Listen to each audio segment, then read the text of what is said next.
It's the Do Not Scratch Your Eyes post-match phone-in on X or Twitter or whatever it's called these days.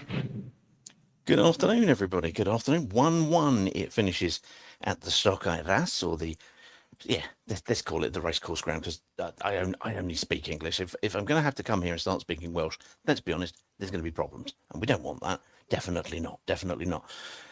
An exciting game, definitely the rich WFC2 derby because of his split family loyalties, but an interesting game. Started with Kieran Gard rather than with right,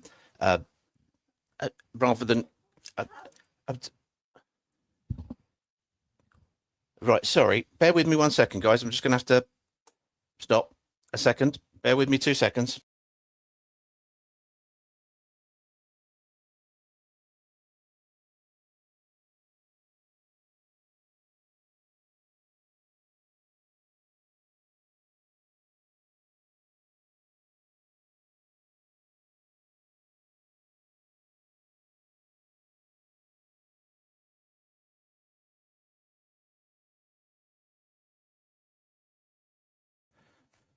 Good grief, honestly, I apologise for that, everybody. 4.5 years, no problem. My mum comes into play, everything goes tits up. Never mind. Right, here we are. So, as I was saying, WFC2, it's most certainly his derby more than anything else, and I'm going to go to him more than anything, so that I don't kill a family member who's already going that way anyway. Who knows? Anyway, right, let's get to Rich. I apologise, everybody. Rich, sir, are you there? Hit your speaker button and let me know if you're there. I certainly am, Peter. How are you? I'm all right, but I'm transplanted here. My son has come with us here to watch the game, and he's going to go back. We're only a few, and she opened the door and insists that I drive him back. I'm going, I'm doing this. What can you say? Family members, you can't choose them, you can't legally shoot them. Never mind. Well, no, and obviously family reasons are one of the reasons I'm actually not at Wrexham today, because I've probably got a bit of corporate hospitality. Yeah. Everyone knows I've got 1 foot in the camp a little bit there, only from a point of view of somebody who's doing very well in my family there. My loyalties are and always will be 150% Watford, and I've thoroughly enjoyed that. That was, and I was actually going to ask you to use one of your little sound things. One of my sound things? And play the applause one, because yeah, exactly. Go on. Exactly, because that's what I did in my front room again. I'm here and I've punched the air and said, well done. I am so very proud of my team. I'm a bit emotional today. I'm getting on for 60 years old. Yeah, I've got a lot of family stuff going on, which is, always quite heightens that. But I'm emotional watching a team that brings a young lad on at right back, that every single player in that team, however good, bad or limited they are, they put effort in for Watford Football Club today. There'll be fans that say, oh, Kevin was a bit this and so-and-so was a bit this. I mean, I'll even say it, Mama didn't have his greatest game, but he put effort in. Every single Watford player in a yellow shirt today, and even the goalkeeper as well, who wasn't in a yellow shirt, were super. They wanted to play for each other. And to the manager, I just tip my hat to you. Magnificent. What that poor bloke is having to put up with. We saw it in the Cleverley days, and we never backed one of our own. If Watford Football Club and Scott Duxbury, Luke Dowling, Gino Pozzo and Gianluca Nani, if you foul this manager this week and don't get him some real bodies into that team, I don't see how Watford fans can ever forgive you. And I would say to Watford fans, if they don't, you really need to give them the bird. We have a proper manager. You watch football, I watch football. I'm pretty tactically astute these days, and even more so now because I get an insight into even more stuff from my nephew and things like that. I know how the game of football works these days. And the way he got us set up, the way that he has got us organised, absolutely outstanding. Wrexham today are pretty much full strength. They want to probably bring a few more players in. They pretty much hit a brick wall. We were 1-0 up. We lost concentration for a split moment and gave a goal away. We were absolutely robbed of a penalty, Zamora, before half-time. You only got to see it. Yep. I mean, I saw it at the time, and now I've seen the steals being pulled back. a homer of a referee, disgraceful. But anyway, that's not about that. Watford lads today, I'm so very, very proud of you. But you, board of directors and recruitment, you fail him this week, you will never be forgiven at Watford. I don't think. I think you'll be driven out. I really hope so. But let's hope they do, because if a manager is not saying this is what I can do for you, give me some help. Give me something to work with. Yeah. Then Watford Football Club can have a good season. You know, I'm not interested about being in the Premiership. We saw, you know, Coventry have a wonderful season last season. They got reality checked last night. Now they won't be all those. Having said that, Hull City on the reverse have got another lovely day. So anything can happen. But it's about having a good season today, getting the Vicarage Road rocking again. I'm so delighted for all the fans that have travelled to Wrexham. It's not the easiest of journeys, a long old way. Yeah. And I'm so very proud of them. I mean, Zamora. I mean, come on, this lad has come in. Not ready to go, not fit. We got 70 minutes out of him on Sunday, and he's had an absolutely fantastic game today. You know, fair play to him. He's running on memory.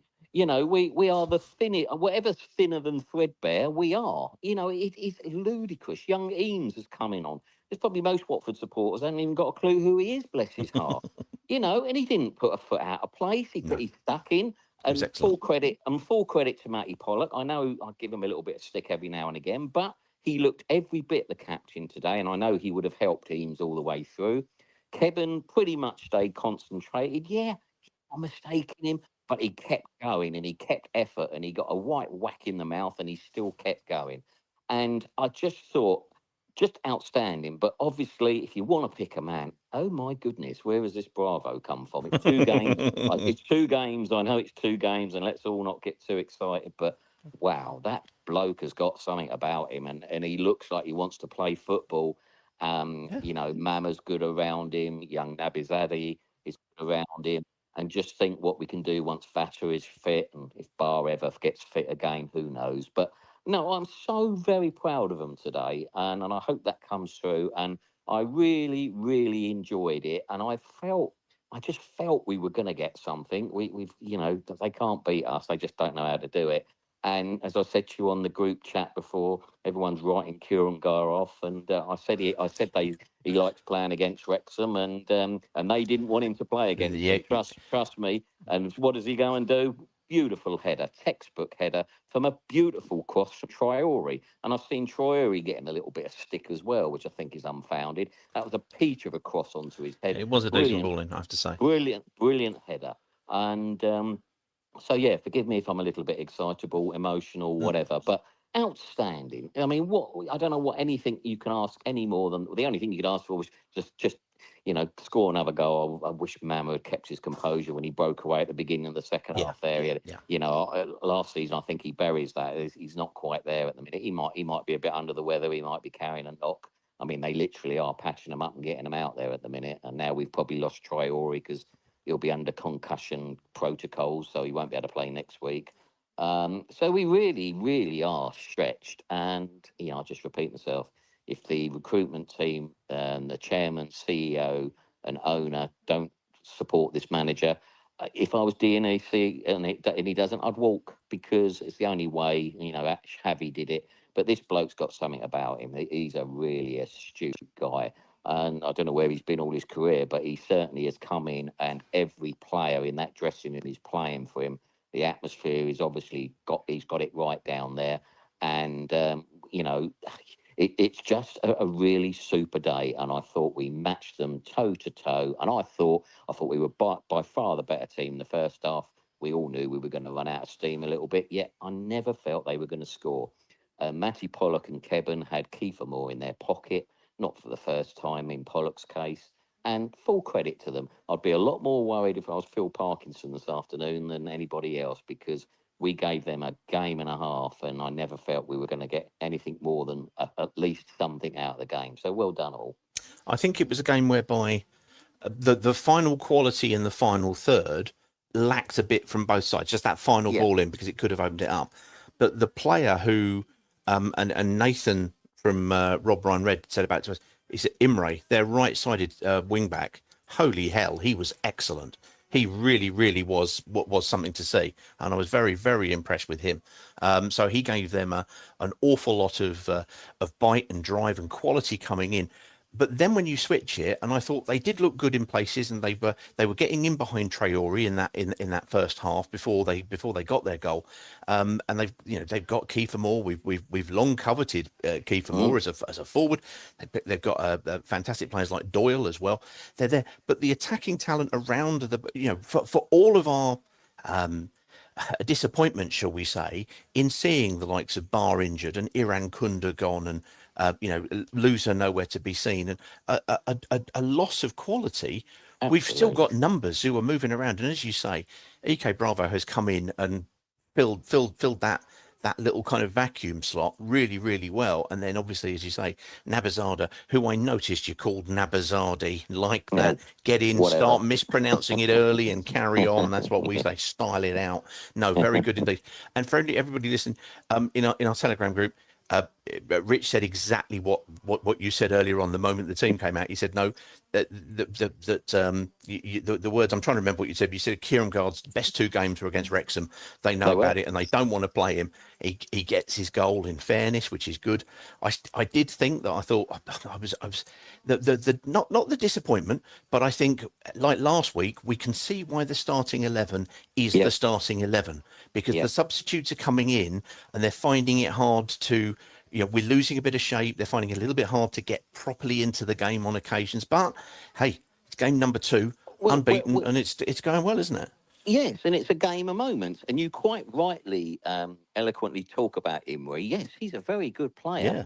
My caveat back is, though, he could have been sent off. That was a penalty. He's pulled him back. He's clean through Zamora. So, games are about moments. If the referee does his job, he's right behind it. There's no excuse for it. Absolutely no excuse for not seeing it. He's not got one arm on it. He's got 2 arms on Zamora.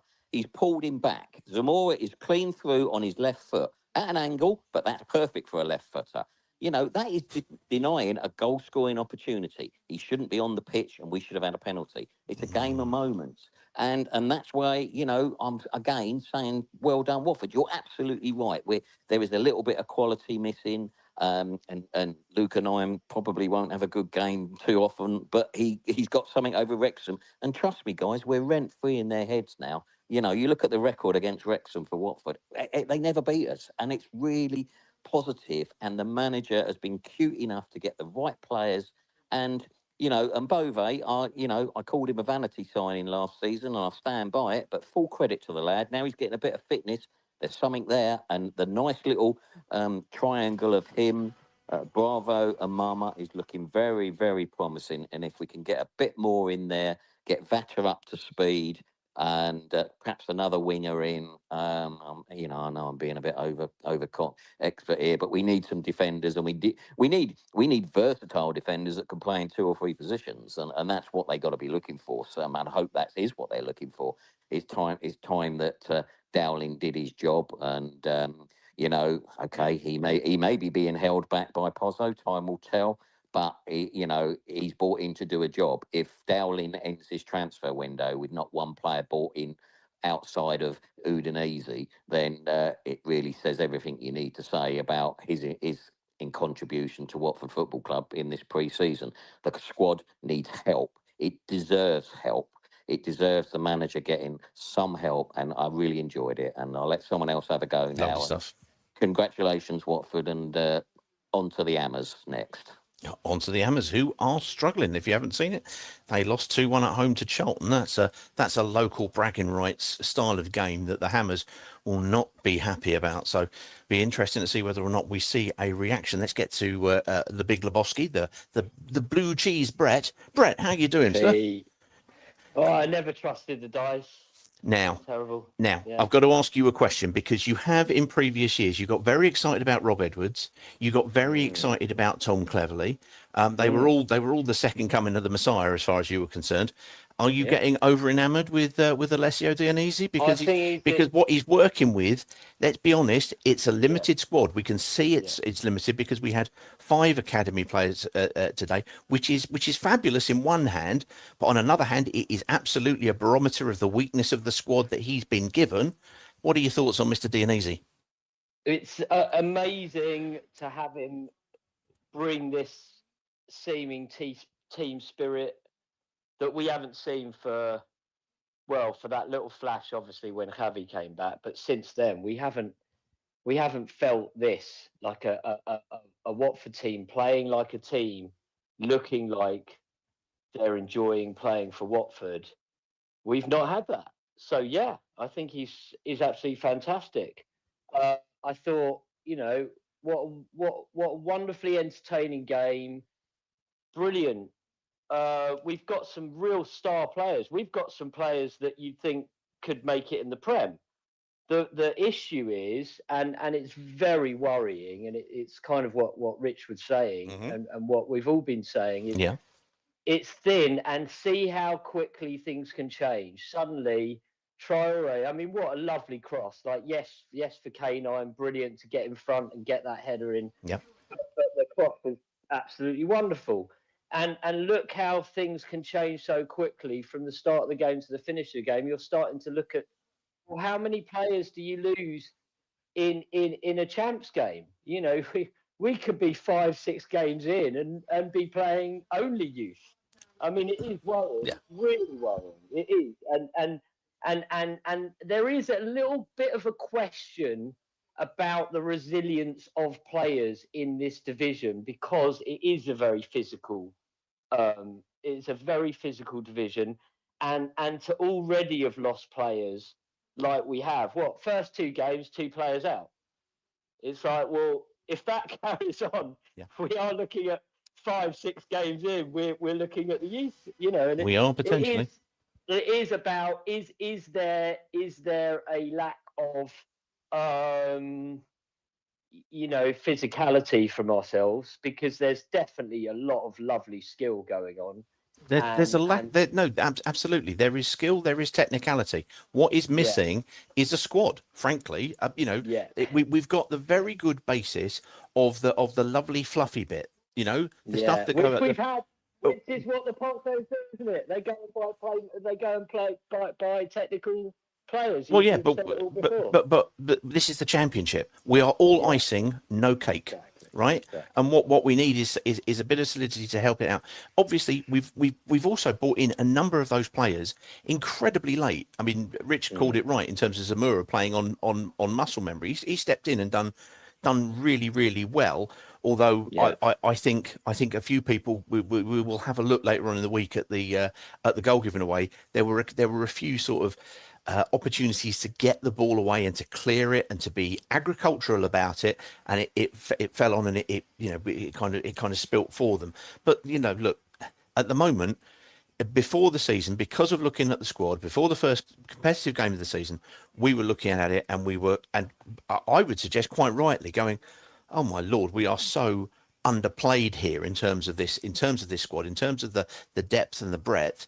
Well done for all of the academy lads jumping up, and especially Albert Eames today, who came in. I think he had a dodgy first 5 minutes. He was getting kind of used to everything, but he calmed down, and that was he did well. That's all you can ask of the academy lads to go in there, because they don't get experience until they needed that experience in the first place, and he did very, very well indeed. So that's all very good. Lovely stuff, Brett. Love that indeed. What did you think of the Zamora? Did you think it was a pen? I knew you were going to. Well, it was, and there was one that I think it was Danny Ellis put on the comments and said, I didn't think it was until I saw the replay. He had his shirt and he pulled his shirt. No, he had lumps of his shirt. He did, but it was very, and I think what didn't help him when I watched, because I was you saw on the message, I thought it was a clear pen, and then I saw it back, and I thought he didn't help himself, because I think he threw himself down afterwards. It's got nothing to do with it. It's got nothing to do with it. In no part does the game of football turn around and say you are allowed to pull his shirt if the guy if the guy is falling over. It's that should have been a surefire certainty. But the ref missed a number of things. I thought he got a number of things okay. I watched the game via especially the second half, watching the Wrexham commentary. Yeah, And fair play to the Wrexham commentators, because sometimes it can be rabid No, they were very good, weren't they? they were very, very fair indeed. They were saying really he's fair, not given them the much. He's not given them much. Also, so fair play to them. That's all good. Look, but no, I would have given it. It's exciting to watch it. We're enjoying the football. Let's hope that we can hold it together and that they bring in a bit more. But let's face it. Let's celebrate the fact that we were actually watching a team playing, and yes, Dionisi is obviously doing that, and let's just enjoy it right now, because we've been in the doldrums for a long time, and let's just enjoy being proud of our team for a bit, however long it lasts. I think we can enjoy the way the coach has got on and brought what he's brought into the dynamic of the club and the players and all of that bit. And I don't think in any way, shape or form, it's contradictory to turn around and say, but there are clear things that the management have to do to support him. And they've come out, in fairness to Nani, aren't words that naturally fly from my mouth, to be honest with you. But he said, no, we need to bring in more players. We know we need to. Well, this was the third competitive game, and we've got four, shall we say, senior defenders today. As it always has. And up Backgammon FC, defending the title. Come on, you Horns. Thank you very much indeed. There goes Blue Cheese Brett. We are going to go. I was going to go across to Uncle Ron, but he's not. He's gone again. I will go to Pete Ryan, who I know was one of the fantastic batch of supporters who travelled to Wrexham. It was a sellout. There was a 31-minute. Or on the 31 minutes, a round of applause for a gentleman called Mike Hazel, who passed away as a Wrexham fan. And those moments that football do so nicely, everybody joined in with that, which was nice to see. But Mr. Ryan, sir, are you there? Pete, Ryan, are you there, sir? Justin, can you hear me? Yes, Justin can hear me. No, we can't get hold of Pete Ryan. Never mind. Well, in that case, that's where is he? No, he's gone again. Sorry, Ron, you keep jumping out of everything. I'm going to go across to the States anyway, but I'm going to go and talk to Jack Foster. I'm going to find out how Jack is. Jack, sir, how are you doing? Oh, doing pretty well. I'm a little surprised to hear Rich saying that the game went well. Okay. I thought it was reminiscent of the sort of haphazard Watford of last season. Oh wow. Okay. Okay. Tell us why. Maybe I was seeing something different. But we've started to establish this counterattacking identity. Yeah. And we've clearly got proficiency bringing the ball the other way very quickly. But when we're camped in our own defensive third, I thought some of the defensive challenges were half-hearted. Were not necessarily half-hearted, but we started to run the other way before we made sure we had the ball, and I think that allowed Wrexham in a number of cases to sort of get around us and create more pressure. At the same time, if we can play in a way where we have some defensive uncertainty and still come away with a draw on the road, I think that bodes very well. So, I mean, as others have said, we could use a few more defenders. I thought after getting kicked in the face, Kevin made some questionable decisions. Yeah, there was one where he had the option to go back, and instead he didn't. He kind of put it out for a throw, and then they carried on their momentum. But it looked like, I don't know about anybody else, but it looked to me like Kevin with that, and it was totally accidental. But the challenging on Kiefer Moore goes over, and he gets a boot in the face. But it looked like he's going to need some dental work this week, doesn't it? Yes, there was a close up of Kevin's face, and it looked like he was either missing some teeth or they were out of position. But hopefully he can get that fixed and stick around. But I think whatever haphazard nature of the play today, I think we can chalk that up to it being early in the season and the players still sort of gelling and figuring out the system. But The reinforcements, I think, have to come now or never.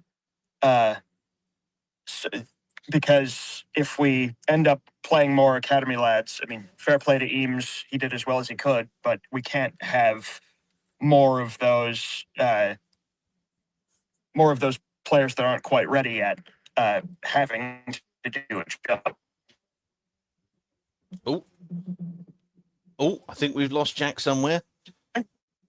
No, Jack, sounds like you might be just going out of area there. But very good. But look, that's fine. It's there we go. Can we get you back in? No, let's try and get across to Peter and see what his thoughts are. Mr. Ryan, sir, we tried to come to you, we lost you, but you're back again. I take it you're travelling back from North Wales. Yes, I've tried to get into England as soon as I could, and it's worked. But obviously the signal's not too good. Anyway, football's enjoyable, isn't it? It's back. It's sunny, and it was all end-to-end stuff. And I've got some talented players, haven't we? I think for all the obvious inadequacies of the squad balance, yeah, absolutely. I think around the box, if you'd heard the Wrexham commentators, very very complimentary about what we had, and even about for example, Mamadou Doumbia when he came on, and they said he's not really a forward, but he looks like he is. He's back to goal and he's fighting everybody off, and of course they see their three centre backs up against individual players week in, week out, individual strikers. And I think they feel that the two Watford strikers put in a workmanlike shift at least today. I don't think there were anybody who dropped out. And I just think if we can get those moments of just that little execution on the quality that we've got with, an Abizadeh and an Ike Bravo and a Mama, then yes, at some point we're gonna do something. Providing we can just get that those extra bits, so that those dental work notwithstanding, centre backs are okay to play.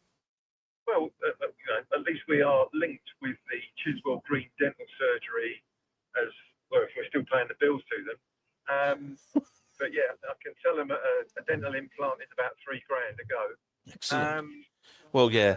I mean, Kevin Kevin's teeth looked like the Beatles in the 1970s. They were sort of in the right. Well, they were all in the same place, but they were going in different directions. Put it that way. Yeah. I think you're very generous to Kiefer Moore. There's nothing he doesn't do on a football pitch that he's not aware of, and it's still GBH if you're reckless but no intent. And the dwarf referee. Let's go on to the dwarf referee. Can I just set this up before you go? Don't forget, everybody, Pete has refereed and lined at a very, very high level. But what he does for us is, of course, crucify other referees for our delight, and I'm more than happy to let him do so. Peter, what was your opinion of the dwarf referee?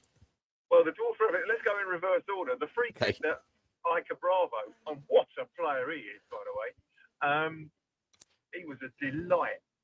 Was given by the linesman, the baldy linesman that couldn't keep up with playing the first half. Yeah, redeemed himself by giving a free kick for a late GBH on Ike Bravo. Is this Thomason bloke? Is he Icelandic? The one that eventually someone knocked his headband off. The one that. Yes, I know. Traore headed in the first half. Anyway, let's go back to the ref. Let's defend Kierkegaard. I think that he was brutally attacked and held and fouled persistently in the first half, got nothing. I thought there was a round-robin tactic on Bove that they would leave a foot in on him or nick him after the ball had gone. And the referee was just following the ball. I don't think he's fit enough because he's too small. That's why when we got a free kick right towards the end there, the bloke said, next to me, he said, yeah, he's taken 13 steps. I said, yeah, but have you seen the size of him? He has to take 13 steps. Not that we're sizist or anything, but carry on. Well, listen, I've been out with shorter refs. I've been out with Paul Durkin, and he's smaller than that. But he could judge 10 yards. And that free kick right at the end, if you give that, but you don't give was it a penalty? Because we couldn't see at the side. We were all happy, actually, by the way. I'd just like to say on the way in, on the way in, the way side. very jolly and were very singy. But yeah, Jay-Z, I thought he was taken out. I thought loads of people were taken out. And I think that someone said, well, Doumbia wasn't quite on it. Well, Osman Mama, I think he was injured. I think he was taken out late. Someone went down the side of him very, very early, or not down the side of him, down his Achilles, very, very early on. And it was all missed. It was all a bit one way. But we didn't give away the goal for that. The goal just came. They got very lucky on the goal. I thought that their tactic was to pull the ball back to the player the winger that you said was really the goal scorer. Yeah, Imre. And also to Rathbone. They would like hold him back on the edge of the area. Yep. And Kiefer Moore was trying to pull the ball back to them. And when they scored the goal, I think we'd missed about 3 tackles, or they just got a lucky break. And the ball got nicked to the fella, gifted to him on a plate, and quite rightly he smashed it into the back of the net. He didn't worry about it. No. And I think in the second half, the gift of Bravo and Bove, they encourage is that when Mama or Nabizada or somebody tries to tackle or block a player, or the wingers, Demora, or one of our fullbacks, they bust the gut to try and get to where the ricochet or where the other side of the player, so that they can come away from the ball. And they are so skillful in doing it, because their touch and their control. Yeah. And then we'll snap the ball away and we're breaking. And the thing that I'd like to bring up was that it's not to criticise Edo Kayembe, but it's to question the manager a little bit. Okay. Oh yeah, and my reflection on the manager is, do you remember the Village People, when the Village People were at their pop? They used to have a New York cop. Yes. They used to have a New York cop who would like videos of New York cops with a whistle and normally to a sort of a groove, blues and soul track, where they were going nuts in the middle of a junction, whistling and dancing. This is very descriptive of the Village People. Carry on. Yeah. Yeah, like a lunatic. That's what Dionisi is like on the sideline. Like for the whole of the game, he's like a crazed Tasmanian devil. He was going absolutely bonkers on the sideline, especially in the second half, because I like this. We stopped pressing. And it was almost like Morecambe and Wise, that he was going to reach out with a big shepherd's crook and get hold of Vata and pull him up the pitch into where he wanted him. And I thought that, we tried in the second half, because Pajero or whatever he is, and Kayembe, they don't press in threes. They stand off and they wait for it. And we lose from that. We don't win the ball back, and our ability to hold on to the ball, to keep control of it, got lost in the second half, and it allowed Wrexham, and Wrexham are really, really fit and really athletic, and they started to zip the ball about with such pace that we looked a bit bewildered for a bit. So credit to them, but what they haven't got, they had a bloke with a free header at the end. So I thought that maybe Mogi Byatt will be knocking on their door and offering K9 to them in this week, or maybe they won't. Regarding Kayembe, this is the point I didn't make, because I'm going all off topic. My brain's going all over the place like Dionisi's arms. Was that last week? Dionisi said the manager said Kayembe isn't up to speed. Well, hang on a minute. Wasn't he at the World Cup? Why does he need a pre-season if he's been to the World Cup? Why is he off the pace? I just don't get that. I still think that what we're seeing is the reason why the starting 11 is the starting 11, because almost all of those, other than obviously Zamora, who's there, and obviously Traore, because those are the only. Oh, hello. Those are the only fit versions of the players that we've got. In those particular instances. they've been there all pre-season. He's building them up on that basis, and I think that's why he's doing it. Kayembe comes in. I don't think he's as familiar. He's certainly not as energetic as we're getting from Bove at the moment, which is something to be seen. I mean, obviously the point's going to be, and I think Justin will agree here, that really, if Dionisi is like that guy from the Village People, then what we need to do is change the strip to that. You remember that Adidas Sports ID? You remember the dark blue one? Because, I mean, yeah, we look good in yellow, but we'd look even better in the navy. I mean, come on, everybody. There's only a certain... Okay, all right. Okay, all you young'uns who don't understand anything about the Village People, what can I do? I'm doing my best. I'm going to go to one called Ron, somebody who will appreciate my Village People material. All of you young'uns, what do you think you are? Ron, how you doing? I definitely do appreciate the Village People. Thank you. I mean, that is when homosexuals could dress up as police officers. Yes, yes, absolutely. Yes. Anyway, to be frank with you, it was a happy time. It was. When both Rupert, Ron, and I were young, you had cowboy and Indian outfits, and you were able to wear them without being accused of any form of cultural appropriation. But you were suggested that you might be in a band called the Village People. Indeed. Other than that, it all went wrong. Never mind. Anyway, Ron, I have to commend you, sir. Your work in artificial intelligence has come on no bounds, and I did enjoy the fact that Luke Dowling is now a big fan of mid-morning TV. That was very, very funny, sir. Well done indeed. Thank you. What's your thoughts on everything currently? I know what your thoughts are obviously going to be about the top of the team, but we saw, we heard Rich earlier on saying about, look, get in and support him, because if you select about 28 managers over a 12-year period, occasionally you're going to fall on one who might just fit. It feels like we might have something, but we need to support him properly, don't we? No, I agree with you, actually. I quite like him, Peter. When he was appointed, it just seemed like, a random Italian coming in. And I don't think the club did themselves any favours, did they? They hid him away. He didn't speak. Obviously, his command of English wasn't great, but that was not his fault.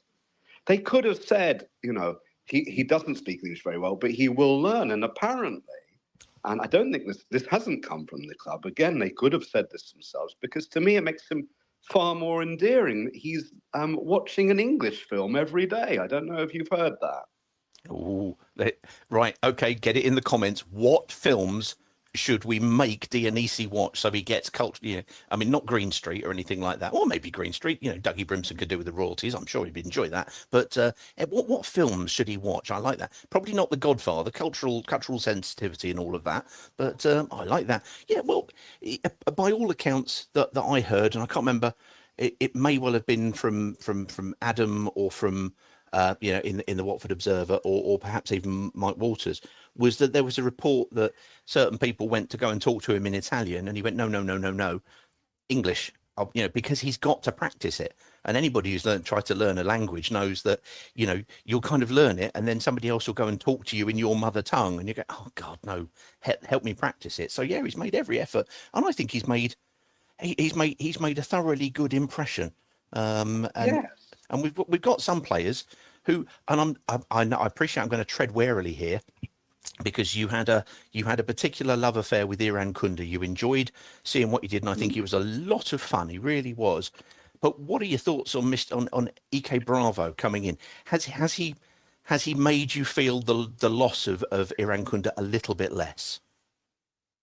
I wasn't sure what to expect with him. I expected kind of a sort of how should I put it? A will-o'-the-wisp type character. Let's be kind. Yes. Let's be kind. But he's impressed. Piero, however you pronounce his name, has not impressed. I quite like the look of the goalkeeper. Yeah. And I don't intensely dislike this team, Peter, which I did last season. And this is a big thing for me. I don't intensely dislike them. I love the linguistic maze by which you have to go around in order to say, I don't really hate them yet. That's nice. No, that's good. That's a positive. let's get to where I'm sure you would Yes, would need first call of the season for a start, and you would wish to articulate your part of the thoughts around. Your AI contribution gives you a flavour for it straight away. Around the squad building or lack of it. Tell us what you want to say.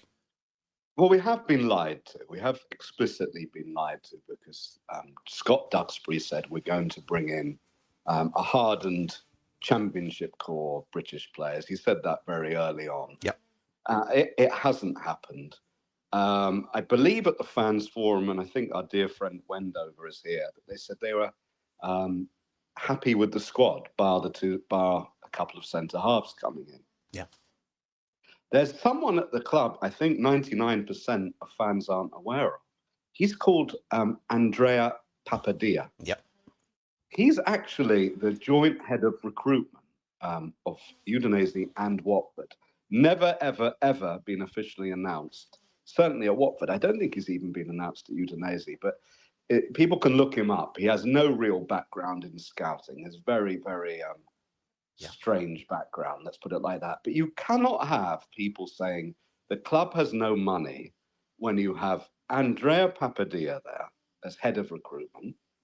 You have Gianluca Nani, and there was sort of intimations that he was just on a sort of a freelance role. Well, it doesn't seem that way to me, Peter, because he was there sort of front and centre at the fans forum. So obviously he's still fully employed by the club. And then you have Luke Dowling, who again, people are saying, well, I'm sure he's trying and we must have sympathy for him. Well, he hasn't brought in any British players, has he? He's brought in none. And trying to get Elaine is hardly the mark of someone with a sort of superior contacts in English football, because we had Elaine before and it's just trying to get him again. But you cannot have all those people and then you've got Duxbury with his sort of monstrous salary, his monstrously big salary. You cannot plead penury when you have all those snouts in the trough. And Mogi Bayat was there at the Southampton. He was indeed. By all accounts, he was. So the owner has to back the manager. He has to provide a squad fit for purpose because they're going down like flies. They really are. And it's not hindsight because Ngakia is always prone to injury. And you've got 4 fit defenders now. Actually, sorry, you started with 4 fit defenders and now Traore. It's absolutely desperate. They're going to have to rest Albert Eames for the Peterborough game because there's no other right back who's going to play if Traore has a concussion. So it's awful. And there should be, if the owner is not prepared to fund the team, then he should put the club up for sale, explicitly put up the club up for sale, because it's terrible. It's terrible, and it's gonna hit us very hard very soon. And there's no way you can rely on 11 players as decent as the first 11 might look in August in the sunshine. It's just impossible. And they can't get away with it. You cannot have all these people employed by the club and plead penury. That's my main point. All right. Well, let's quickly before you go, we've got some suggestions for films that Dionisi should watch, and I think we're Monty Python's Holy Grail. I think that's a very fine one. Maybe coming up with new tactics when you try to get a large wooden rabbit into a castle. There we go. Monty Python's Life of Brian. Dan, you're just reciting Monty Python here at the moment. But that's all good. Escape to Victory, he says. That would be a good one. Revelia. Here, this is Sylvester Stallone. There's some heritage shared there. This is how you save penalties. I like that very much indeed. The Italian Job, Guy. That's just sending him home to. I was going to say to Mama. That wouldn't have been right either. Anyway, there we go. Right. Well, look, lovely to speak to you again. We will see where the rest of the long and winding road takes us in terms of the season. Let's get to Russell, see what Russell thinks, and then we've got Vinny, so we'll be going back over to the States and Adam, and we've got Caden as well. If anybody else wants to pop in and say hello, please do. Russell, how are you doing? Good morning, Pete. Good morning. Good morning. That means, Yeah. now this is exciting. Here we go. Russell, whereabouts are you, sir? You must be on the south coast then. Oh, sorry, on the west coast of America. Oh, close. Close. Yeah, I'm Midwestern. Oh, It's literally 11:55. so what time did you have to get up in order to watch the game? Well, I got up at 6 a.m. for a lovely hate watch on Man United. By the Tigers. Excellent. And then the game kicked off at 9 a.m. for me. Oh, that's not super. That's entirely reasonable. That's entirely reasonable. And what did you make after? Obviously, after you're enjoying all the fun and joy of the MKM. What did you make of it? You know, on as even. I think before the season started, we've all looked at these first three games and gone, well, if we get anything out of that, that would be good. We are sitting in sixth. We have got 4 points from it. We are, as earlier on said, invincibles. I think that maybe a little bit early to go with that as the season title video, but never mind. But it's reasonably exciting, isn't it? Yeah, and this is what the championship's all about, right? We saw Wolves on the opening day get very lucky, and they got a draw. We saw today Middlesbrough lose. West Ham are doing West Ham things, As they tend to, yeah. And this is the joy about the championship, right? I think every time I look at a schedule for the championship, I'm always going, bloody hell, these are tough games, right? You won't want to put money on any of these because you never know how they could go until you're like halfway through the season, and then still you'll get games where you really don't know the result. Yeah. But I really enjoyed watching Watford today. I find the way how we're really positive. You know, every time we see Ika Bravo or Bove or even Matty Pollock, when he gets on the ball, they're always looking, can we play forward? Can we break the lines? Can we get into an attacking areas? And for us Watford fans, we should love to watch this. And I found the game really enjoyable today. Kurmagard took his chance really well. And that's one thing about Kurmagard is he scored 10 goals last year. You know, he's not shy to put his body onto the ball. You know, the game against Norwich last year, he scores a really nice header. Derby County, when we came back to win 3-2, Jeremy and Ngakia whipped him across, and he's there. You know, I feel like with Kurmagard, it's all about the service that you give him. Whereas as Dumbia, you know, I'm still unconvinced on him. I didn't get to watch the Southampton game, and I've heard he was really good against Southampton. But I think Kurmagard is just a good player to put in there. You know, proper number 9. No, I think what's interesting, and I remember the game, the goals against QPR and the ones against Derby, as you mentioned, where when the ball is being crossed from behind him, Kieran-Gard's bread and butter, where all he needs to do is basically, I say all he needs to do, it's the hardest thing in football, is basically to kind of, you know, have his movement, get across his front man, get his head to it and put it where the goalkeeper isn't. And he makes that hardest thing look very, very simple. The irony is like Rajovic, there are other things that we know that should be a lot easier that he makes look incredibly difficult. So, you know, there's no getting away from the fact that he's by no means the finished article. But if you give him the service, he's got a chance of doing something. And he worked hard. He got his goal today. The thing I like about Mamadou Doumbia is he's better on the ball technically. He can get the ball and he can drive with it if he needs to, or he certainly has done in the past. And his work rate off the ball last week against Southampton was phenomenal. He was shutting them down all the way through. And I thought almost once we'd gone ahead, it was almost like what we needed was to defend that 1-goal lead with that level of ferocity. And that's something that Kieran-Gard also doesn't really give you when he's not got the ball. You know, when we haven't got the ball, he can't shut down as well as or as vociferously. But you don't get the same end product that you get with Kieran God from Dumbia. So I agree with you. It's a curate's egg of a situation. I want to ask you a couple of questions, if I may, Russell, because Watford FC 1881 put in a number of things. I've just put them to one side because I wanted to run them past somebody, and I've decided I'm going to ask you if that's okay. He's put on here. I presume it's a he. Could well be a she. I do apologise. It's not just about the money we spend, Pete. You'll see the teams currently struggling are the teams who have spent money. Stoke, Norwich, West Ham, Bristol. It's about getting the right mentality. Do you think that's correct? I think that's absolutely spot on. Yeah, I'd say I totally agree. You know, you could pick up so many players on a free transfer and you spent no money, but if they all have the right sort of attitude and they want to apply themselves and they want to all work together for one common goal, I think, you know, you're going to be a lot more successful than a team that's brought in a lot of players for a lot of money that, you know, might just be there for the money. You know, they're not really all working together as a team. So yeah, I would agree. And funny enough, hopefully that's what we get from Michail Antonio. I know he's been around pictures around training with the club. You know, I'm hoping that he's at a fitness level and at that quality level where we can say, yeah, we want him. And then hopefully he has the extra mental ability to go, yeah, you know what, I do want to play against. Hopefully if we get the deal done, I want to go play against West Ham. I want to go score against West Ham. You know, stuff like that. That'd be pretty cool to see. That'd be something. I think the thing with Antonio is obviously, yes, he is there, he is doing it.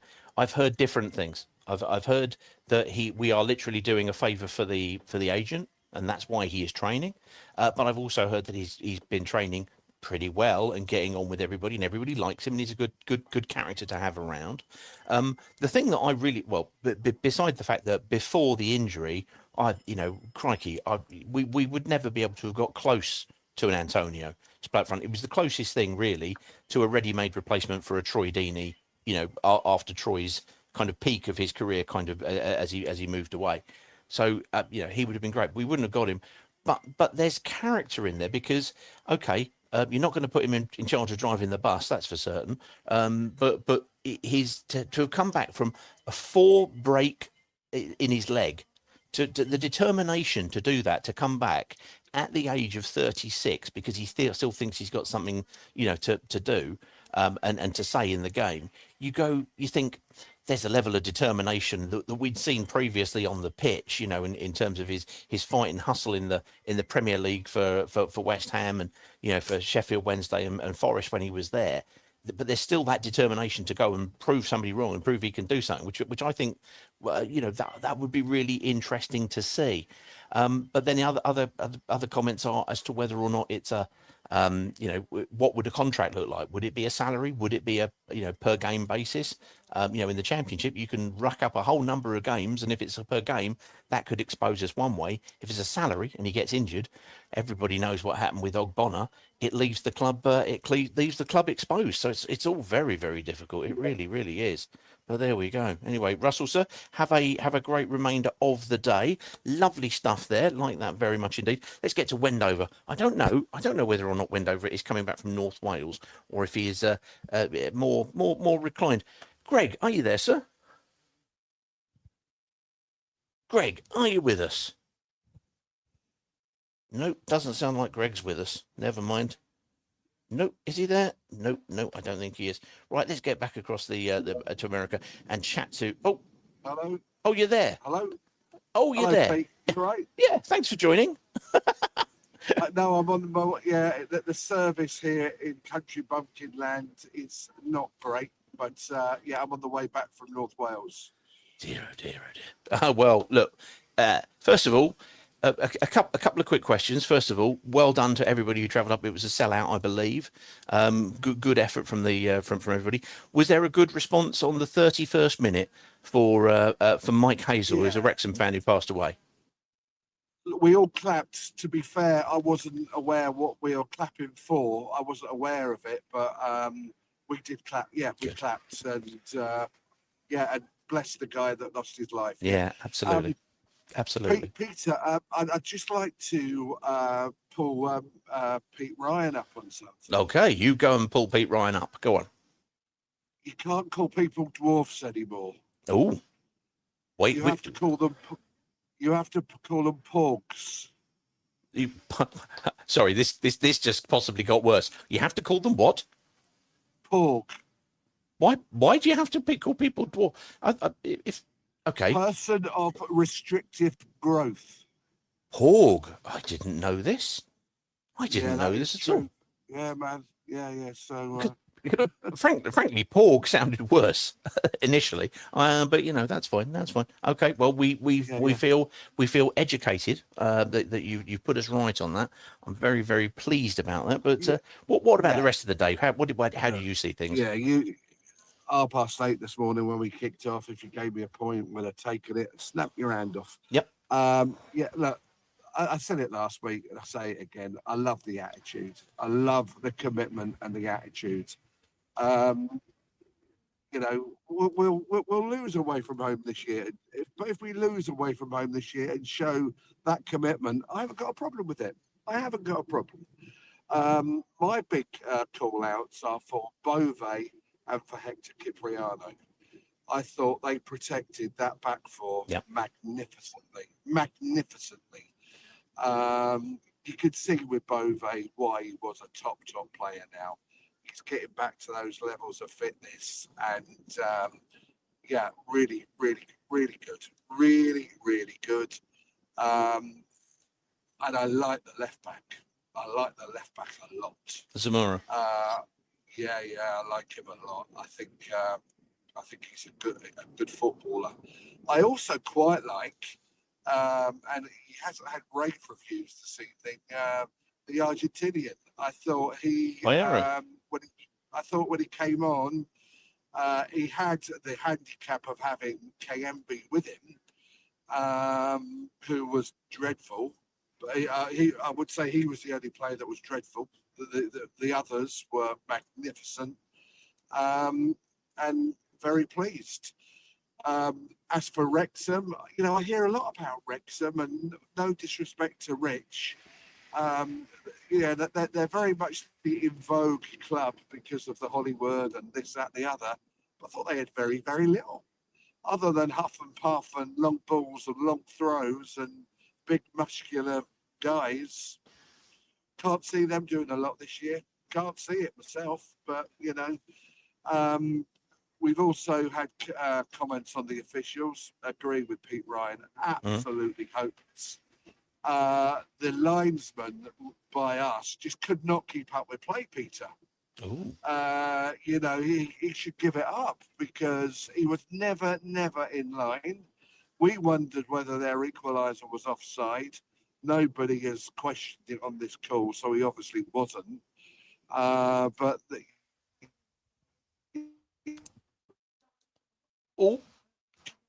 have we got him? He's floating in and out of service there, I think. So we're questioning the linesman. We'll see whether or not Greg re-request and come back in. Let's get across to Vinny and find out if he's in Dallas. I'm sure he's in Dallas. And then we're going to go to Johnny Hornet, who is going to be trying to make his way cross rail from Wrexham to Leeds, and we know that's going to be a difficult one. Vinny, how you doing? Hey, good afternoon. Unbeaten, mate. We're unbeaten in 2. We haven't got any defenders left, but other than that, it's all going swimmingly. How are you? And what did you think of things? I thought things were great. 4 points out of 2 with now 3 first team defenders. It's pretty good. Yeah. Yes. Well, I mean, let's face it. This coming week, we've got the game against Peterborough. So as Uncle Ron said, from your part of the world, I class, by the way, your part of the world as all of the United States of America, just for these purposes. Our backup right back has to be wrapped in cotton wool for the Peterborough game, but we'll see what happens. But we haven't got much. Are you playing right back this week? Trust me, the only back I am is a drawback, so that's no use. But no. My days were done. It wasn't so much because of the age; it was far more because of the crapness. I would suggest more than anything. That was what stopped me: the lack of ability and an attitude. But look, at 4 points, with what he's got to work with, we seem to be getting a tune out of these guys, and they seem to be putting it in.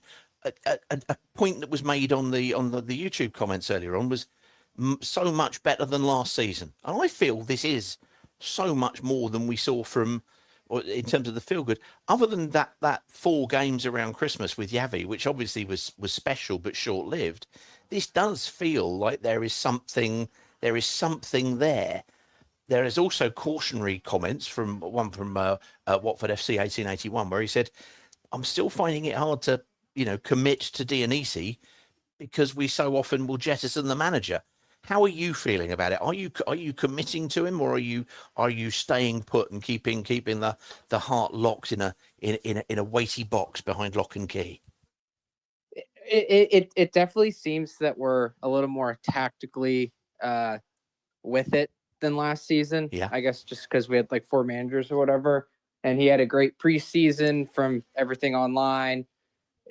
Everyone seems super committed. I don't know how you can, like, it's not night and day, but you can definitely see it's just like they're playing maybe just a little more harder, maybe a little more faster. The counterattacks are great. Besides, the Mama should have just shot that. I don't know why he tried to like pass it into Kieramgard, especially because Kieramgard's so terrible. But yeah, we're just a little more sharp on like those counterattacks. And you saw it last week too against Southampton, obviously.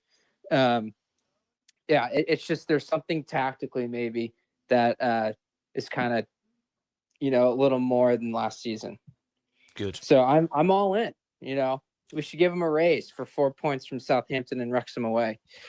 So I just think those were 2 tricky results or 2 tricky fixtures, and we've got something in there which is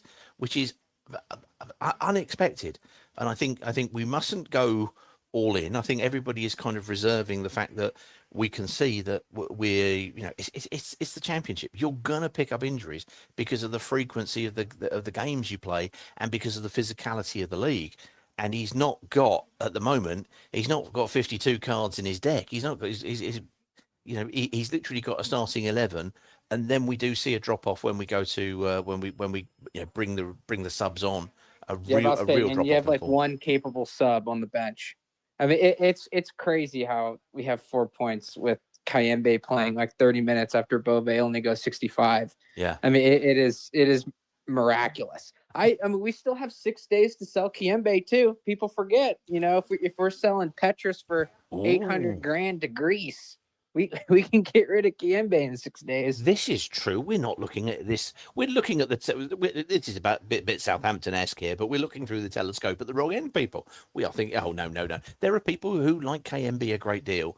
I just think at this moment in time, he is not fitting into this high-energy midfield that you need to be able to cover the ground in order to smother the play and to put the aggressive pressure on that seems to be a hallmark of that. And that's just not what Kayembe does. I don't think I don't see him personally as a particularly good defensive midfield player. No, not terrible. Yeah.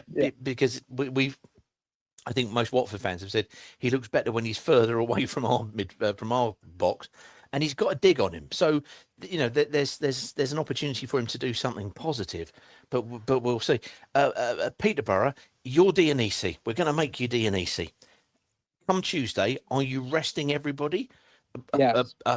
In which case, who's going to play centre backs? Obviously, but you're going to be resting as many people as possible for West Ham next weekend. Oh, for sure. Yeah. I mean, if you get a point or if you even beat West Ham, I mean, that's miraculous. Like absolutely unreal. You're resting everybody. You're probably maybe playing Kieramgard because if you're playing against a more quality opponent, you probably just need pressing up top. So you probably need Doumbia fully ready to go. But you're resting everybody. Nobody's playing. Okay. Well, Stuart Cashmore's comment. He says, "Bravo, the new Gerard Deulofeu." There's no question mark. It's confirming, and he's even put one of the little kind of heart emojis. What do you think about EK Bravo? Do you think he was great, but it was just, I guess there was the deflection from Kiprianu, but like Bravo's got to clear that for the goal they scored. I mean, it was like whiskers away from his foot. I can't believe he didn't get it. It was just that close. But yeah, Iker Bravo is incredible. He had just a couple plays that like opened up the defense. Like, yeah, I think he had that like chop through like 2 dudes. and then kind of passed it up. That was great. Yeah. He hit. There was toward the end when Votto was on. He like made a move, cut it back, and like almost got it to him, and then Votto like hit it wide left. But yeah, Iker Bravo is incredible. But I mean, you don't really have like back to the squad stuff. Yeah. Iker Bravo is going to play 90 minutes over 43 games. Like it's we're not going to bring anybody in, obviously, because we're probably only going to bring in like one center back somehow. But yeah, it's a shame because he's really good. You just need a little cover for him, unfortunately. Yeah. Well, we'll see. But it's a week. It's the first 3-game week of the season where having such a tight number of senior players, it's going to be a difficult one. So anybody sort of ending up being able to go to Peterborough or to Watford to see the Peterborough game, do remember, we're probably going to see a number of players. I should imagine, or there's a huge possibility that we will, who will be young and inexperienced. Daniel says, Antonio, is that happening? I don't know. I'm really commenting on the rumours. He's definitely at the training ground and he's there, but there are contrasting stories. And I suppose as the transfer window moves slowly towards a close, his situation sort of changes, because if you're Antonio, you're a free agent. We are not bound to sign him before the window shuts. If for example, we were exploring other options, then 2 days after the window shuts, it changes for Antonio, because suddenly his worth is, well, where are your other options? Because the window's closed. But for Watford, it might mean that we're, there's a reason why we wouldn't, push the button on that. One, because we just don't think it's right, or it's the right fit, or, any number of reasons why they might decide not to. But also, he could be the free agent that we've had a good look at, got him fit, and then we make a decision on. Now, I'm not trying to excuse anybody in terms of it, because frankly, I think the transfer window has been lamentable. I've said it before on the podcast. We have shit the bed, because you've had the chance to get a coach who clearly knows what he's doing when he can work with the players. And we've seen that with the front 11, not being able to work with enough of the players so that he can bring them in and they understand the positions, and he can see what they can do and what they can't do, and build it in his own image. However, we will see what happens, but nobody knows until it's properly done, for sure. Let's get to Johnny Hornet, who is, as ever, experiencing rail travel whilst trying to podcast, which is a fine thing to do. Johnny, how are you doing, sir? Yeah, not bad, mate. How are you? I'm all right. As ever, we like to have a geographical kind of statement as to where you currently are and where you're moving between. What sort of railway situation are you in? Yeah, Chester station. So my train goes in about 7 minutes. We've got Wrexham to Chester, and then maybe not as bad as last weekend though. So with the I was pretty horrendous. Yeah, so we should be good. So come on, what were your thoughts on everything? I thought we played really well today, to be honest. I thought it was a good away day. I was just taking a point before kick-off. I think people were just saying like Bove played pretty well. I was a bit worried when the Eames came on. I thought they'd target him. I think he actually played pretty well, to be honest. I think the referee and the linesman, I think the linesman didn't keep up with play that well. Yeah. And I was a bit unsure about John. No, you're a number of there's been about 3 people say he was way behind the play and he missed a few offsides. In the game, you're not the only person to comment on that, and also the referee, and as to whether or not we can call him certain names. We won't worry about that. It's his decision making that is always sort of questionable. And I was listening to the Wrexham commentary, and the guys from Wrexham, fair play to them, turned around and said he's not given them much. They weren't complaining. They thought that they were getting away with a few, but they were even-handed with it, which is fine. Did the referee feel frustrating to you? A little bit. I think there was that tackle at the end where it should have been a red card. That tackle towards the end where I think it gave a yellow. He kind of felt like he went in late on someone, the Wrexham player. But Yeah, I know. I think it was a bit. It was all through. You know, it was through the game. In fairness, they were very balanced about it. And I, you know, sometimes, and I'm not saying Blackburn Rovers, but Blackburn Rovers, their guys are they're rabidly biased, and fair play. That's what I'd want, I suppose, if I was a Blackburn supporter. But never mind. Anyway, carry on, sir. I'm kidnapping your call. Carry on. Yeah, no, I feel Phil Parkinson. I don't think he'll be their manager come September. I think they'll do like us and they'll get rid of him with a bit of a PR spin on it because they're probably a nicer club than us when it comes to things like that. But I don't think he'll be their manager come September. Oh wow! Well, he's very much loved by their fans. They know that he plays three at the back. But one of the things I think that they really like about him is that he is so down to earth. And he is, because let's face it, Phil Parkinson, for your average football fan, doesn't instill necessarily great thoughts of excitement in the sort of, Pep Guardiola sense. But he's done jobs at lower leagues and he's pulled them up and he's pulled them up and he's pulled them through. So they are fiercely protective of him, I have to say. I'd imagine that if he did leave, he'd probably get like director of football or something like that. If they decide to move him on. I just wonder, with the money they spent, I think they'll have to be ruthless with it at some point. I thought we played well. I thought the atmosphere for the home fans was a bit tilted, which obviously they're building, I understand, but I thought they would have kind of been a bit full of beans, really. So I was a bit surprised with that. Well, it was a tough one because when I was chatting to Nathan from Rob Ryan Red, I can never get it right, and they know I can't. Yeah. Is the fact that you got one. We know what it's like to have a three-sided ground and how it can be a little bit odd at times. But 6 minutes of added time against Cardiff, and then Cardiff score a great free kick, no doubt about it. But in the 98th minute, you're a bit pig sick, and I wonder whether or not that was there was a little bit of nervousness because suddenly, you know what it's like if you score the equaliser in the 98th minute, everything's fantastic, but this felt the other way round. Here today, they've got back into it. They pulled back into it. There's some solidity, but I think it's probably going to be like for somebody like Wrexham, it's going to be a little bit like Southampton. Last week they were all disaster. Everything was wrong, and it's a complete hangover. Today they beat Stoke 3-1, and I'm sure their season has now got a bit of momentum and they're getting going. So we'll see where they get there.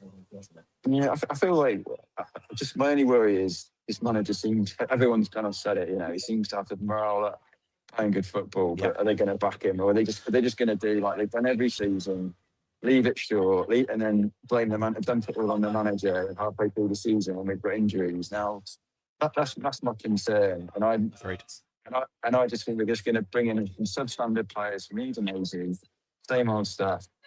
And this guy is going to be hung out to dry. I mean, we've got a guy who seems to be doing a decent club here, decent football. I mean, I know it's 2 games into the season, and come the sort of November nights, the nights, it might be a different story. But yeah, I just have a bit of a concern about that. But I think everyone else has kind of backed that, those sentiments on this call earlier. So. No, I agree that's the place. It's the time for the management to back up or back away, to be quite frank. In terms of everything here, I do agree on occasions with for example Rupert. I'll let you crack on, sir. I do agree with kind of Rupert's point earlier on when he said, well, if he's not going to fund the football club, and I appreciate that. Nobody's got an obligation to put money in, and even if he is the owner, they don't have an obligation. But the question becomes, well, why own the football club if you don't want to do that anymore? And what's the difference between then and now, etc.? And you'll see Stoke fans, for example, who, despite having the richest owners, I believe, in the UK because of the Bet365 family, the Coates family, and all of that, but they bankroll a load of stuff, but they put equity into the club to make sure it's not debt free and the like. Gino doesn't do that, and at some point he's got to, he's either got to put up or as I say, no, put out. That'd be the wrong thing to say, wouldn't it? That'd be definitely the wrong. Let's get across to America once more to Adam. Adam, sir, how you doing? Not bad. How are you? I'm all right. I would normally say, what did you think of the game in the Principality? But I was asked by a Wrexham fan not to call it the Principality. And I did say, well, could you change the name of your national stadium there, for? Because it confuses me. I've always thought of Wales as a principality because there's a Prince of Wales. Anyway, what do you think of the game? Enough of my Walesness. Yeah, you kind of got me thinking. I'm like, I know. I didn't think I was being offensive when I'd said principality, but I feel now like, you know, it's like Greg's thing saying I can't use the word dwarf anymore. I need to call people porgs, which I didn't know before. Oh, crikey, we're going all over the place. Hello, Dave Messenger. It's us, everybody. Report us all to the We Allies. You know, we know we offend everybody every week, but what can that's you the do? idea. Yeah, pretty much. What did I think of the game? Yes. Resilience. Resilience springs to mind with the way we played today. When there wasn't a lot of goalmouth action, one shot for each team. I think Rivalia made a save. He made it look a bit better than it was, but other than that, it was one shot, one goal. I'm not all in on Rivalia yet. I really am not. I thought he flapped a little bit and he looked a little unsure of himself. He took a couple of crosses that were, you know, I think he caught one from a corner and he likes to punch. And here I am. This is where I am with goalkeepers punching. The hallmark of everybody, the gold standard. Aurelio Gomez would punch the ball and it would land somewhere near the halfway line. What I don't like is the ones when they come out and they punch and it just about gets to the edge of the area because they don't make decent contact. They miss the contact. Exactly. Yeah. We've had Backman coming out being a bit flappy. Selvik had a few funny moments. We know that, but here we've got somebody who doesn't want to seemingly claim the ball in the air. There was one time in the second half where the ball came in and he took it cleanly, and I thought, brilliant, more of that, please. He's but I'm not sold. 6'6", though. I know. I mean, come on. But you would think that catching the ball would be something. But there was somebody said, you know, his distribution's really good. Other than one pass in the Crawley game, I haven't really noticed that. It's not like Ben Foster. Yeah, you know, in fairness, you know, we've only got four fit defenders, so maybe don't play it all around at the back. Maybe give it to Matty and let him play it long a little bit more. 3 fit defenders and a 4-year-old. Oh, sorry, Albert Eames. Yeah. Oh God, we can't. Come on. We've just we've just sidestepped porgs and dwarves and midgets. We didn't say that, and now we're on to ageism again. I don't know. Never mind. Well. Well, look. The question is, Dionisi. When is it all right? But when is it all right to start? Because we always say never fall in love with a lone player or a manager. Bearing in mind they normally have 16 games. You know, it feels like, you know, it always feels the manager's been taken some poison, and we're trying to rush an antidote to him in a sort of a bad quality 80s movie. And we finally got ourselves. And I mean, it's a little early to really say he's a brilliant coach, but from what everyone's seen, and I'm in total agreement, he's really got them playing for each other.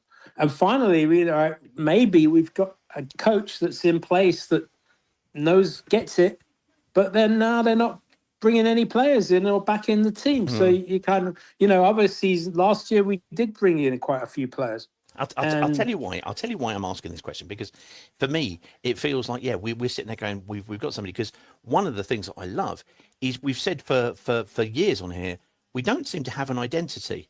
I don't feel we don't have an identity. Suddenly we've got the quick breaking, we've got the pressure, we've got the high intensity press. You know, we lose that identity in the second half when the subs come on because they're not quite up to it.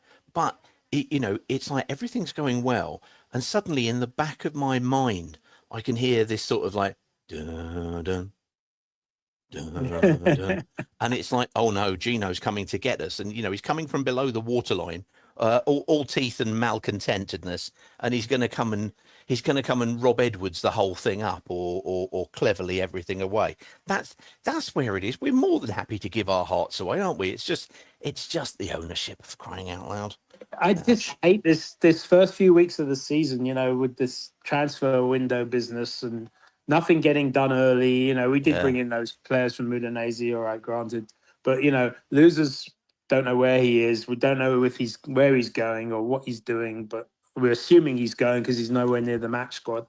Yeah, he's going to be moving. He's going to be moving, I'm sure. If there is he got put in the game, in the League Cup game, didn't he?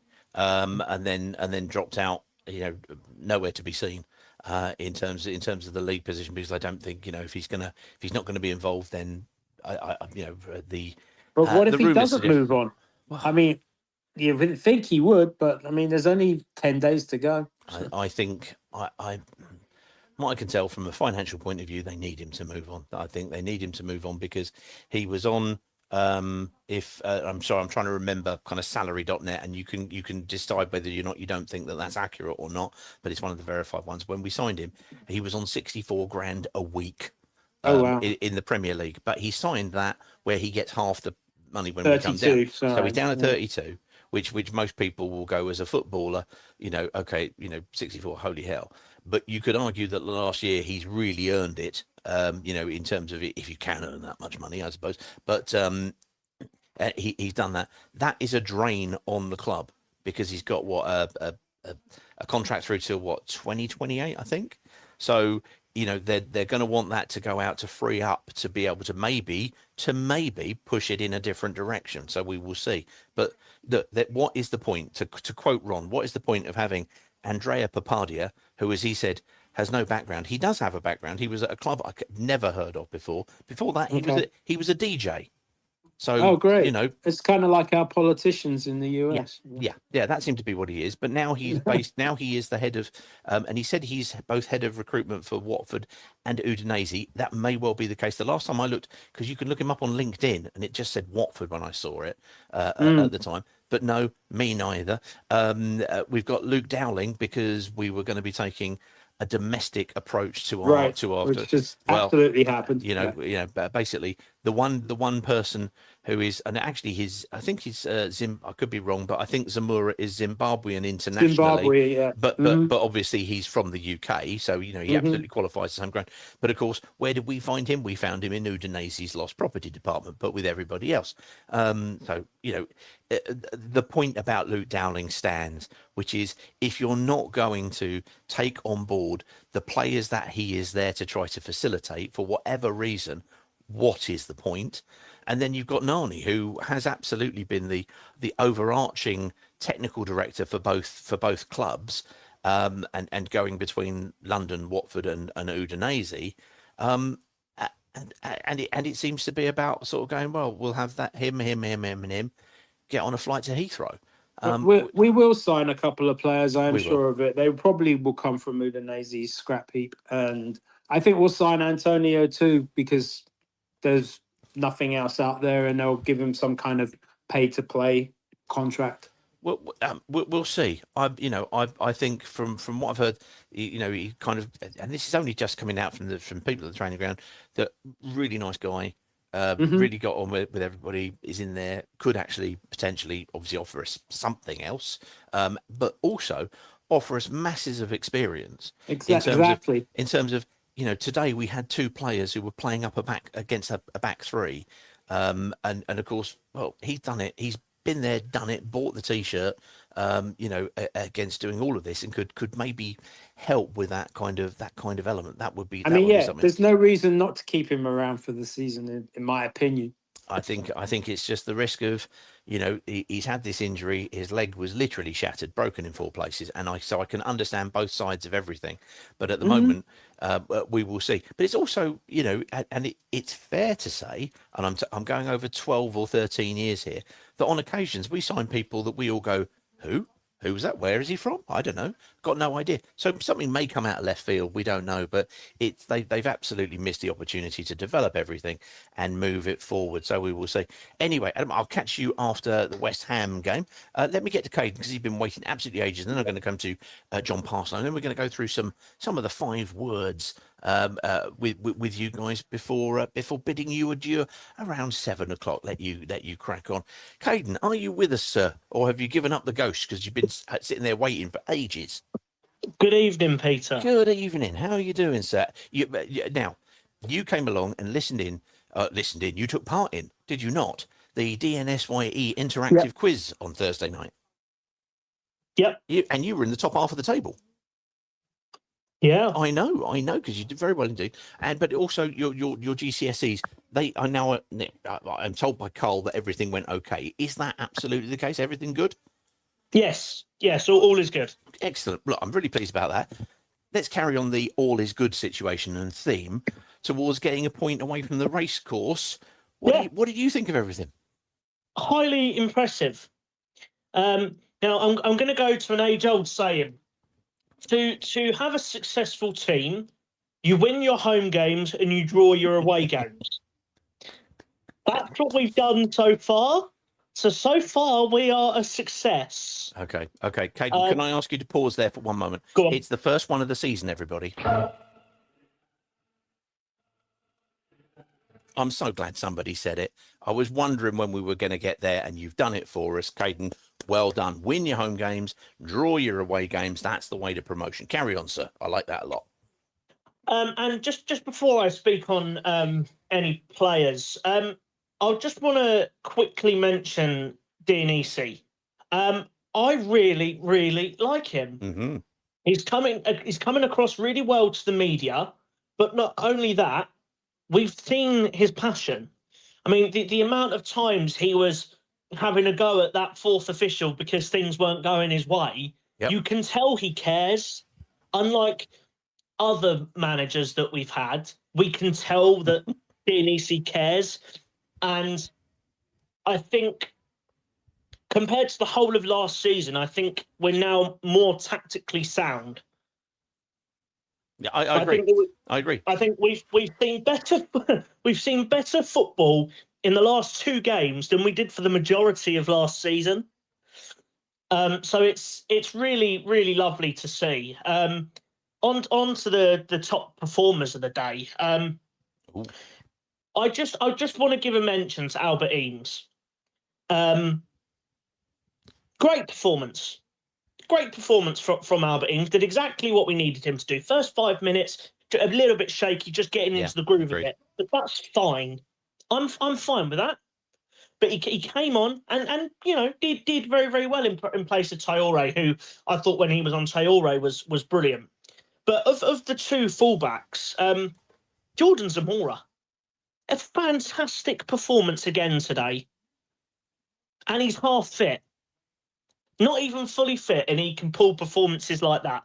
A couple of times throughout the game, he was clutching his hamstring. So hopefully that's not a massive issue that will set us back even further, because then we'll have no left back.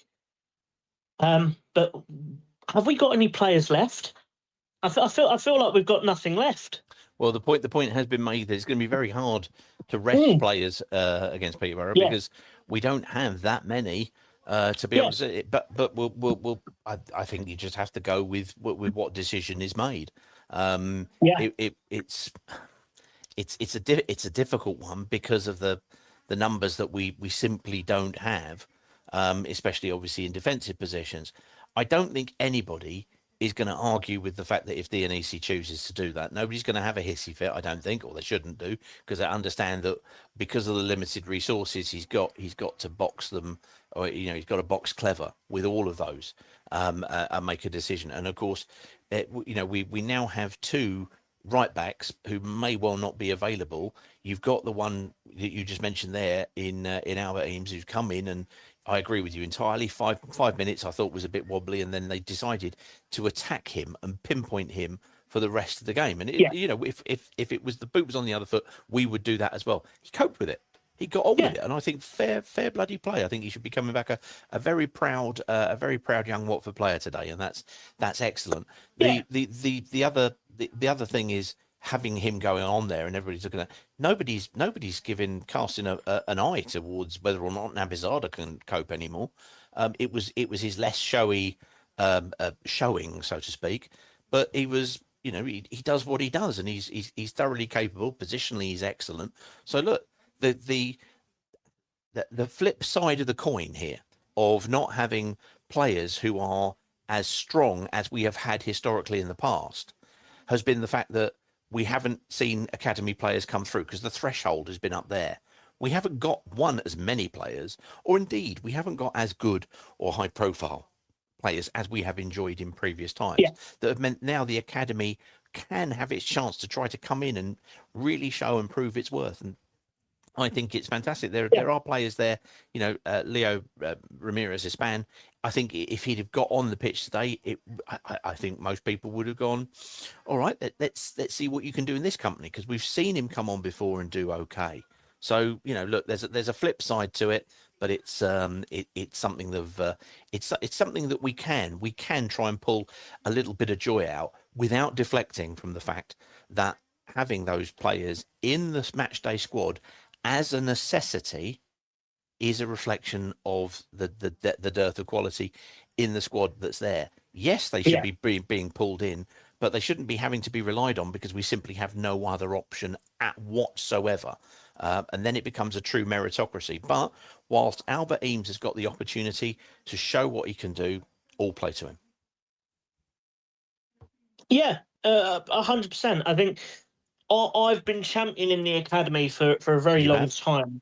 And especially players like Nabazada and Leo Ramirez. I've had my eye on them for a long while, and it's good to see them getting their chances. But I don't like the circumstances that they're getting the chances on. Exactly. They're getting the chances because there's no one left. And I want to point out an academy player. Now, he's a very, very new academy player, signed officially as a scholar last month. He's a centre-back. He's very young. He's 16, but he's got a bright future ahead of him, and I'm severely hoping that we see him in contention to be within the squad on Tuesday, and that's a guy called Tyler Clark. He's a left-sided centre-back, really quick, knows what he's doing, can play a long diag and pinpoint it. The only thing that is slightly bad about his game is that he doesn't win a lot of aerial duels. But if he can do everything else, I'm fine with that. So I think it'd be interesting to see if he gets in contention on Tuesday. But the other flip side of it is obviously you've got James Claridge. Now the other season we went. Myself and Carl and lots of others went up to go and see the Hibernian friendly away. We'd very fortunately we'd spoken to Malky Mackay, who's the technical director up there, and so we got sort of come in and have a chat, which was lovely. But we went up and saw, and James Claridge played the second half, and he was outstanding. He was absolutely outstanding. I was so impressed with him. So he was going to be on loan, I think, at Braintree. He's come back in. He might get an opportunity to step in. Another player who went out on loan was Tom Georgiou, who's been the under-18 and under-21 captain. I'd like to see him potentially. Let's see whether or not there's an opportunity for him to play without necessarily bringing him back from loan. I'm not sure if that would be required, because he's played for a number of years and played his opportunity to play there. But as you say, young Tyler, when the opportunity comes and if you're on hand, when the wheel goes round, go and jump at it. We will see what happens. But it's Peterborough nonetheless. Who else did you see as a standout today? Back on today, Cipriano again. I think Cipriano was my man of the match again. I thought he was fantastic. Does all the dirty work. Protected the back four perfectly. I didn't think Caben had his best game today. I thought Pollock was really good. But Caben just seemed a step down from what we saw of him against Southampton. But any mistakes that the back four made was collected quite well by Hector or Eduardo Bove. So both of them were brilliant, but Cipriano most specifically. But I'm going to say it again. I said it against Southampton. Mm-hmm. As soon as Piero and Kayembe entered the pitch, we lost the midfield. We went from competence to idiocy. That's it. We went from idiocy seems to harsh. idiocy. I'm going to be honest with you. Idiocy seems harsh. I'm going to ask you to defend your use of the word idiocy on the basis that I was asked to defend my use of the word dwarf, even though I hadn't used it before earlier on. But, in the show. So come on then, defend idiocy, because it comes on. But hold on here. Let me hear you out here. Hear me out here for a second. Yeah. He's one. Kayembe, we know he is one-paced, right? If you're going to throw brickbats at Kayembe, you can say he hasn't got a right foot, and he hasn't really got a turn of pace. He's kind of he's. And I don't mean this in a derogatory fashion. He's a bit of a plodder. He doesn't suddenly burst into speed and go across. So he's not got the sort of that burst of speed and aggression that you see from a Bove, for example. So I think he comes in. But he was off on World Cup duty. And obviously Piero has just come in. They haven't been working with Dionisi for 6 weeks. And therefore, I don't think they're quite yet right and ready.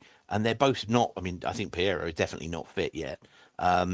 And when he took that free kick, which I believe, I could be wrong, but I believe has just landed, you can see that somebody's come on for 15 minutes, and it was a tired looking execution of the technique at the time to put it so far over. But idiocy, I'm not sure of. Go on, defend idiocy for me. I'll just start off by saying it's not so much Piero that's the idiocy. I think we can tell he's unfit, but the idiocy comes from Kayembe. Again, doing what Kayembe does, 400 touches, giving away needless fouls, and I'll comment on the referee in a moment. But just constantly giving away fouls, laziness.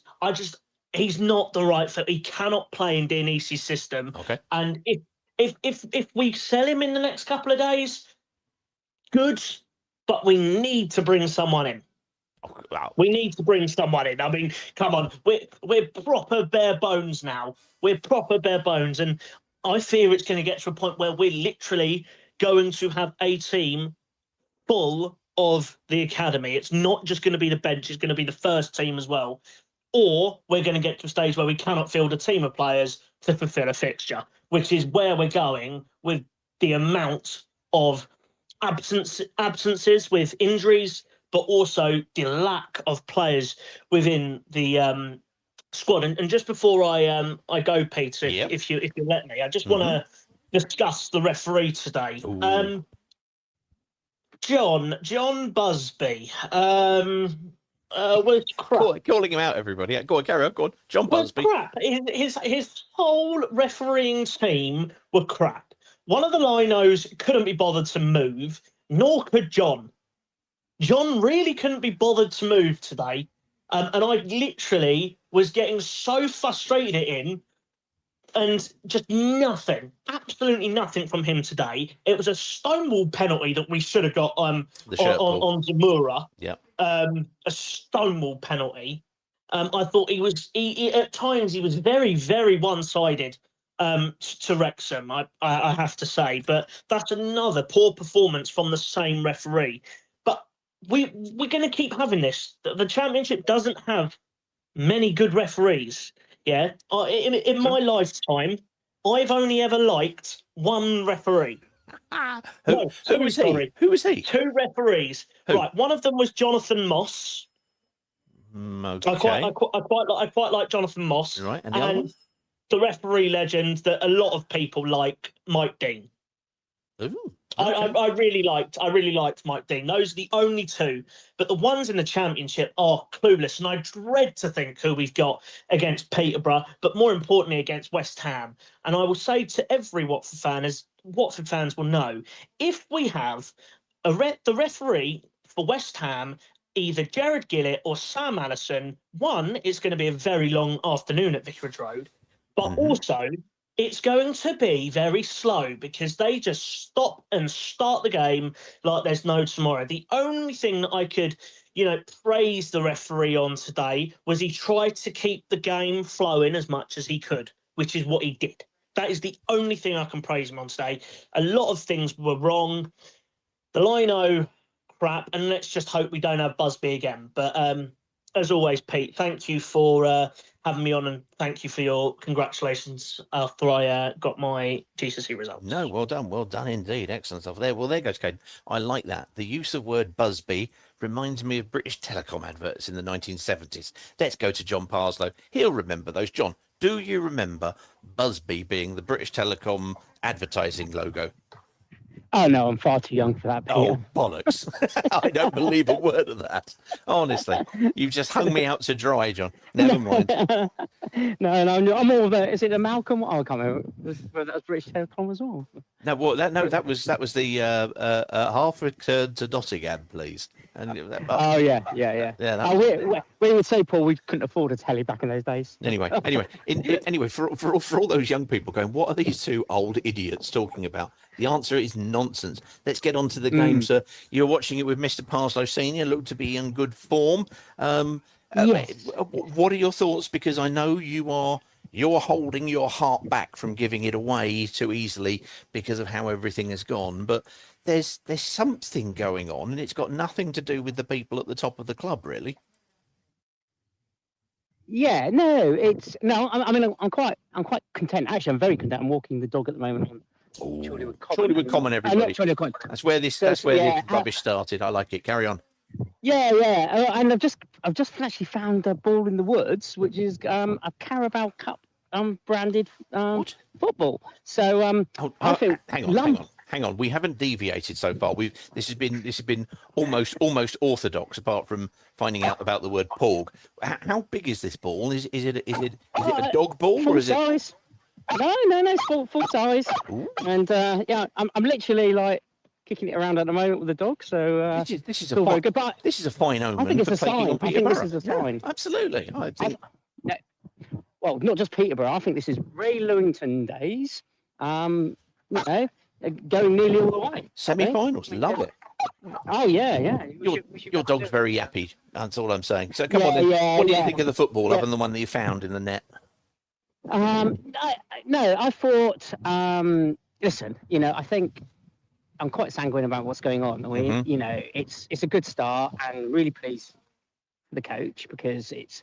I'm not going to get too invested because unless he's supported, it's going to be tricky. But I mean, clearly, getting off to the start like this is useful. I mean, I really just hope that, they're just waiting to what they bring in and they're just trying to see what's going on.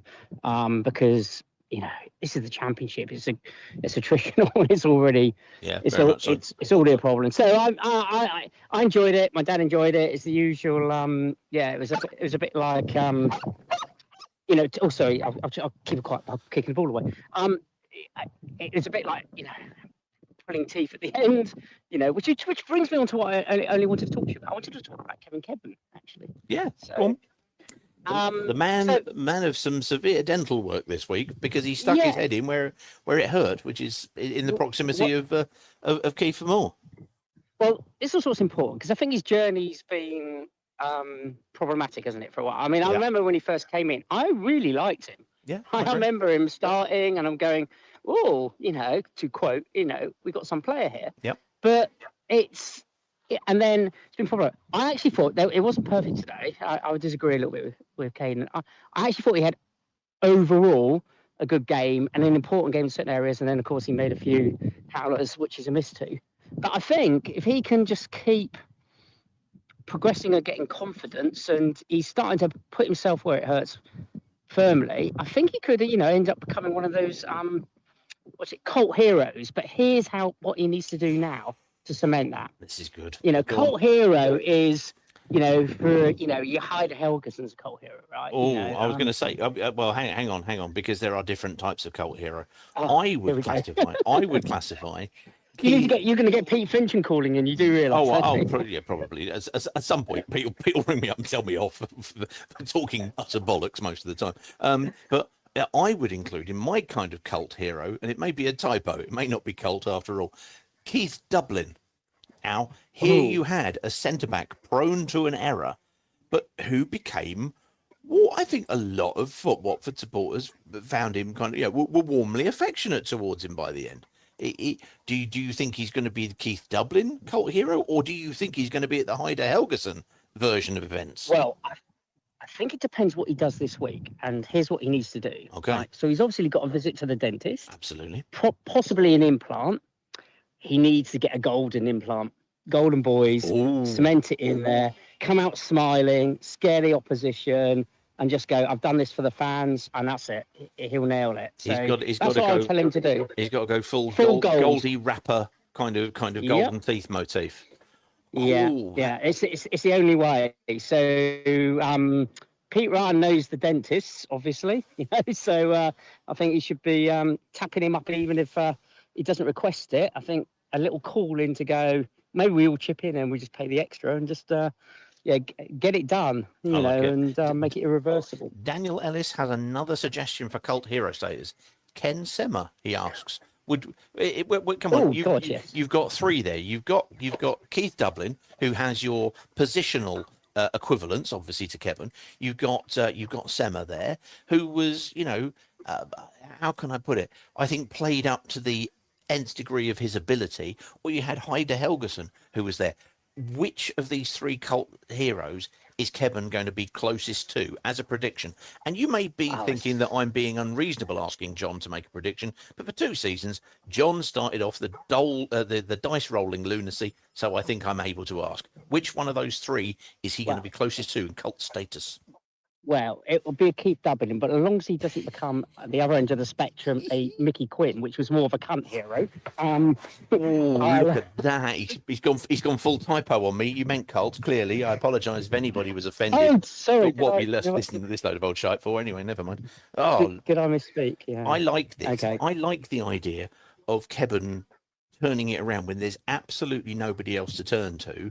You can't be having a go at him because he's the player who's there. He's the player we've got at that moment, and I think he did okay today. Personally, I do know what Caden was kind of talking about, because there were a couple of moments where I thought, "Oh, go back," and then he had the pass back before that, where you think I can understand why he didn't go back, because he gave a corner away last time he tried that, and we all remember the pass back from Wes Hoot that time at Coventry.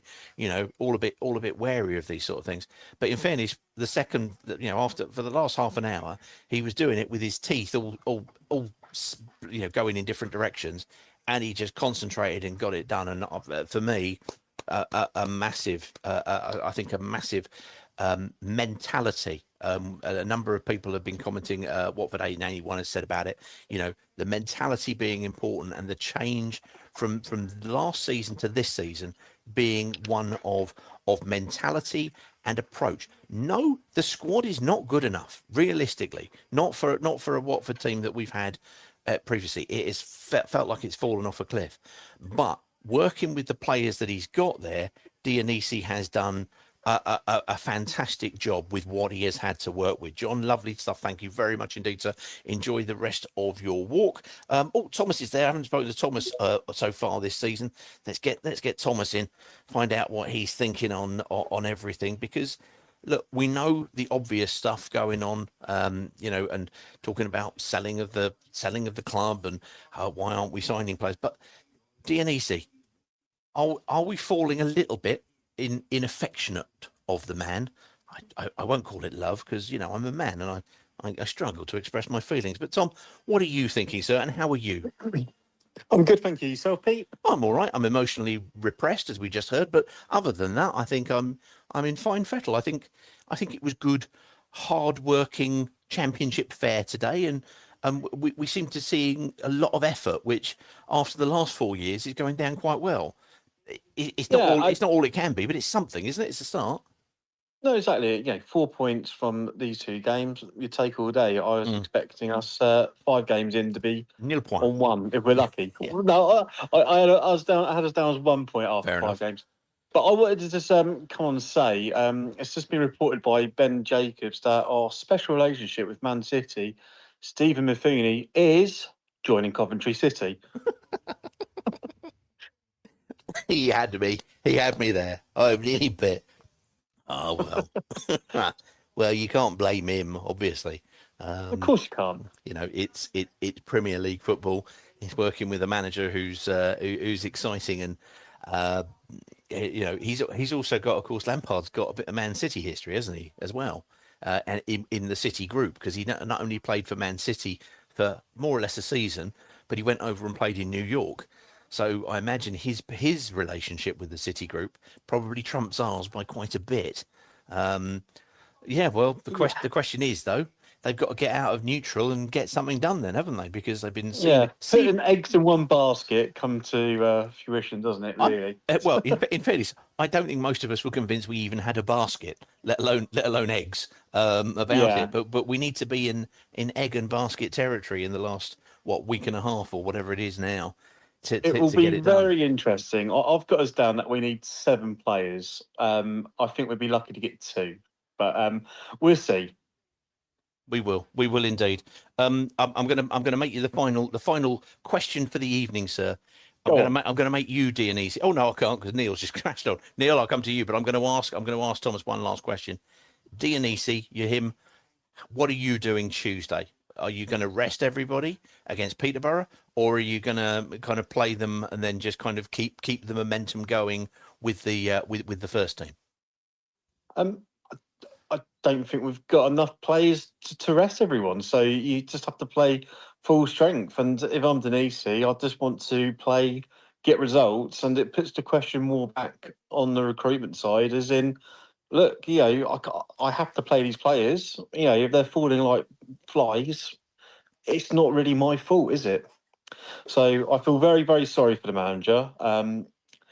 He's clearly good, but he can only do what he can do, really, can't he? That's fair enough.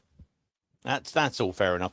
Watford FC 1881. We've been talking for some reason in the last few minutes about cult players, cult heroes, and I don't know. I'm not sure. I don't know whether or not you'll remember these two from the 90s. Do you remember Lee Nogan and Craig Ramage? Do you go back? I remember that far? Craig Ramage. He'd definitely be cult hero status, I would have said. Yeah. Lee Nogan, we signed him from Oxford, and he sort of flattered to deceive alongside Paul Furlong at the time, who was a fantastic striker. And then he went on a great big running streak, or a great big scoring streak, which was fabulous to see. Then he moved across to Reading. I'm not sure I'll go with Lee Nogan there, 1881, but Craig Ramage. All day and twice on Sunday. What a player he was. Who would be your cult from your Watford watching history? Who would be your cult? Mine hero? would be Dan Pekesco, is it, or something? He was a Greek or Cypriot guy. Who was this? Dan Pekesco. He didn't play much. He was a young guy, but the only reason he rings a bell as a cult hero to me is because he knew my brother at the time. So for me, he's a cult hero. He didn't go on to do much, but I'm sure it was like Dan Pekesco. I'm probably absolutely murdering it. His name, but I love this. Right, we're going to go up, and this could mean that Hector Kyprianou, he's not our first Cypriot. And it's Greek or Cypriot. I know that. But I'm not too sure. Or was it Dan Popacino or something? It was something like that. Pekesco might be again. I'm just being I'm putting all the things out there. Not Perpetuini. Perpetuini, yes. David Perpetuini. David Perpetuini. That's it. That's the one. Oh, I don't know, guys, but all I'm saying is there's only 10 days for us to sign somebody called Popacino. They may be shite, but I think we should do it. Well, thank you very much for reminding me who it was. David Popacino, that's the one. David Perpetuini. Oh, yes, absolutely. We all remember David Perpetuini. He had, as a footballer, he had fine hair. I think that was all we needed to say. Yeah. I think the comparisons will stop there. But all I'll say, he's no David Popacino. That's all I'm saying. There we go. Tom, sir, enjoy the rest of the season, and do give us a shout whenever you wish, sir. Lovely stuff. Let's get to Neil Silverstein, and then we will close it down in about 5 or 10 minutes, just to kind of let everybody get back to their. Mr. Silverstein, sir, for some reason we've gone on to cult heroes and David Perpetuini or Pochettino. We're not sure which one. We've been discussing that. Any cult heroes that you think you could bring in? Do you know what? This is really ironic. So I've just spent the afternoon down at Weymouth. We'll get to that. Watching a fantastic 6-0 victory against Shepton Mallet. Well done, Terrace.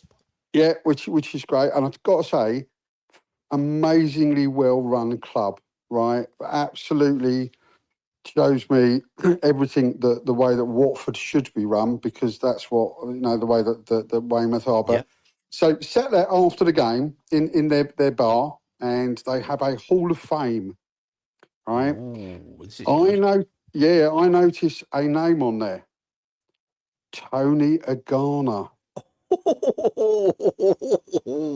Oh, people of a certain generation just went, oh yeah, and other people went, ooh. Tony Yeah. Agana, tell us about Tony Agana, because came in at a tumultuous time, didn't he?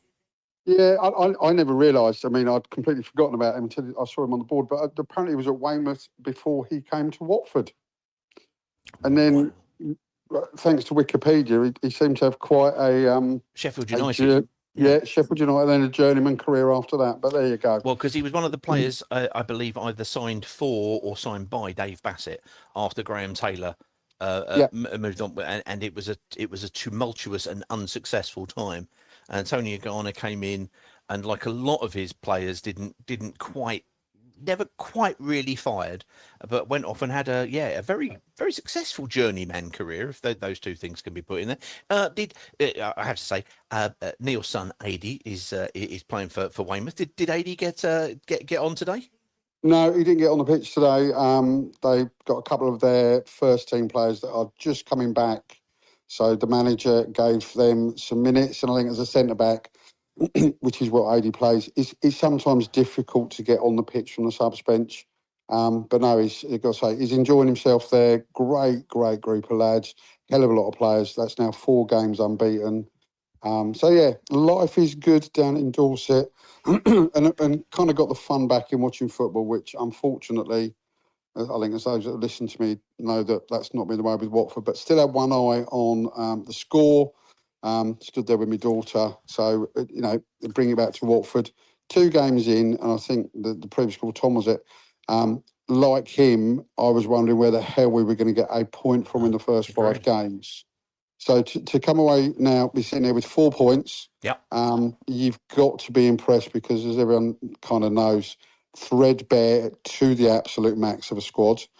Although sitting there watching Spurs after spending 350 million quid being demolished by Brentford, money doesn't mean that you're going to get out of trouble, does it? My son, who until yesterday had been spending the week down in Weymouth, ironically, having a little holiday with his other half's family and what have you. There you go. All the segueing here is great. And he turned around and he went, Savinho, 85 million. And I went, yeah, but it is Tottenham, isn't it?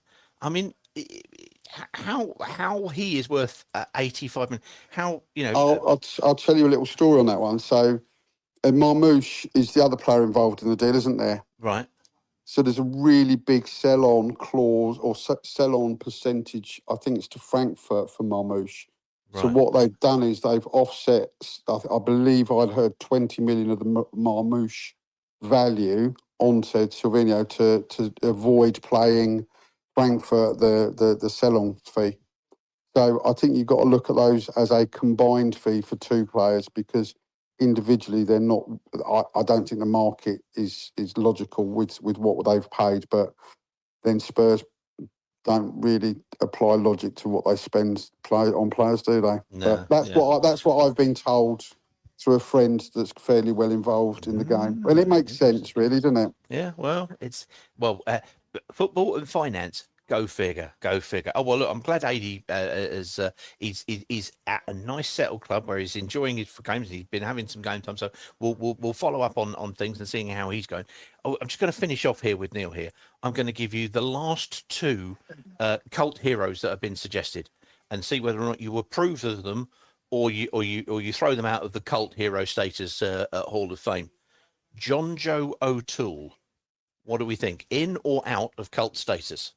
So John Joe O'Toole is in purely on his hairstyle.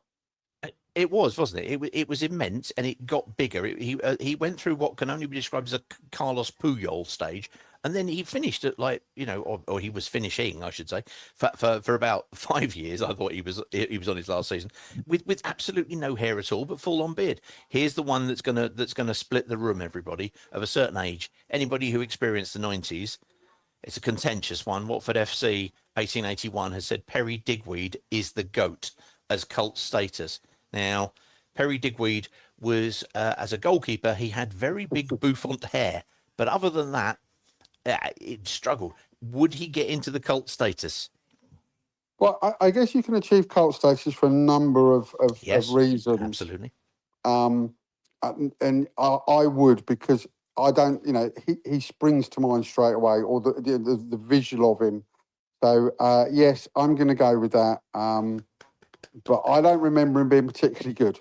No, he wasn't, but he was given the nickname of Le Bouffe because of the Buffon hairdo, which is, well, hey, that's what you want to have. Lovely stuff. Before I go, I'll throw in my cult status or cult yes, hero. please. Go on then. Yeah, and I don't know if it's been done already, but for literally a 2-second moment in his Watford career, right, Miguel Britos. Oh. I think we all know the image of which Neil may be talking about. Are we talking about perhaps later retribution on a certain, I don't know, French player for Leicester at the time? It may well have been right in front of me, in front of the Graham Taylor stand. Yes, he I did. think I actually had it as my profile picture for about a year and a half. I loved it that much. You did. Yes, Anthony Knockaert, when he revisited Watford, but he was playing for Brighton at the time then, wasn't he? And he took him out at knee height. And in fairness, it was a bit annoying because, he was obviously going to be walking after that, and we were down to 10 men and all of that sort of stuff. But yeah, it is an image that's indelibly ingrained on everybody. So there we go. There we go. Lovely stuff. Now, I can confirm Miguel Britos definitely in as cult status. Like that a lot. So have a good week, and we will catch you soon. Lovely stuff. There goes Neil. Well, there we go. Look, lots of cult statuses. I think we might have to explore that again some other time. I like that. I like the idea of cult status. We may do something up with the graphic, or that thing over there with those players who we consider cult status, and we can put them to a vote as to what you want. And of course, the wonderful thing about Perry Digweed is he was at the club when we also had Perry Suckling. You didn't have two Perrys, and then two came along all at once. There we go. Anyway, there we are. Watford 1-1 away at Wrexham. The Wrexham folk that we've been in, kind of chatting with and what have you over last week have just been nothing but lovely. They get fed up with all of the Disney stuff in terms of everybody, kind of going on about it, because it's their club. They're not going to change it, and of course they're going to enjoy it. In the same way as you know what it's like. You'll go to work and people will turn around and go, "Oh well, you sack your manager again," and you go, "Yeah, but you're a Tottenham fan, so ultimately you lose." But you get that all the time. They've been lovely. We are opposition rather than enemies all the way through. We will be having a chat with a West Ham supporter of note who certainly had a big impact on things at Vicarage Road, and a couple of other things to boot. Plus, we are going to get going again the quiz thing, but we tried a pilot of it. It worked. I thought it worked really nicely, and it was good fun, and people came on board, and thank you ever so much for getting involved in it. But we're gonna spin that up and see what else we can do with that. In the meantime, though, I will let you crack on to everything that you are looking forward to do, because it's Saturday. We're unbeaten. Go and enjoy yourselves.